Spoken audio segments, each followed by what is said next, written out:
I wanted to talk to you a little bit about your long-term relationship with Dolly Parton. How did that start? Obviously, you guys recorded Islands in the Stream in '83, or it was released in 30 '83. years ago. 30 And years ago. so it's transparent that you guys have been friends, Yeah, you know, performed together. Barry Gibb wrote that song for somebody else. I don't know, some R&B act, and they didn't do it, so he was producing on me. So he brought it to me, which I get all the handouts. So when we did the song, I had been in the studio in California 4 days trying to learn this song, because if you really look closely, the Bee Gees write all the lyrics on the upbeat rather than the downbeat. That's why they're so happy. You know, no, I'm serious. It's that every night I met you, there was beat. Yeah, that's right. And they so did. it just drove me crazy. So I said, Barry, I don't even like this song anymore.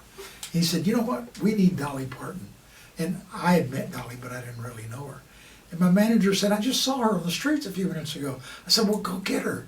So he went and literally found her, brought her into the room. Where were you guys at? In L.A. Oh.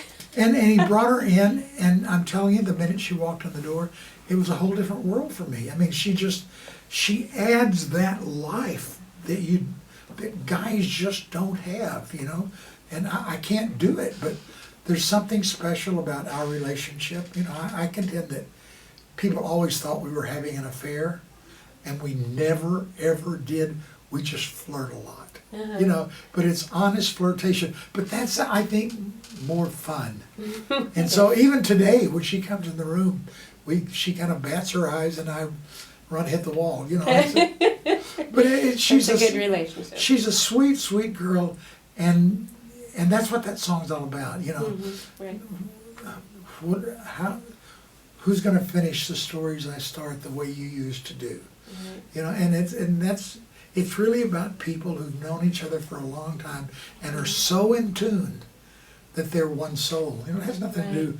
It does not affect my marriage or her marriage. Right. It just lets us be good friends. Right. And who wrote that song? Don Schlitz. Oh, you mentioned that.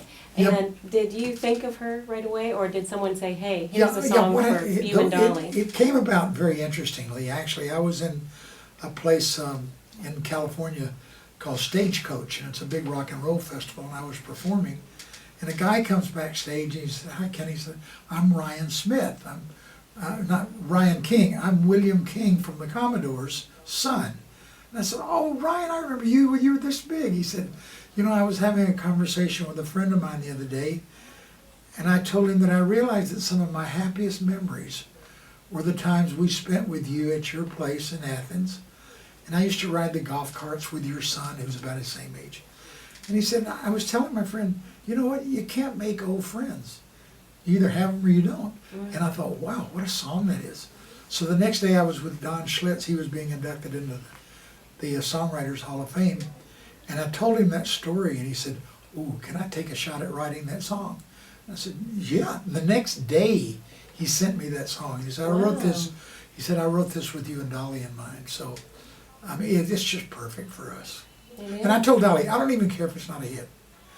To me, to have our relationship documented is worth it to me.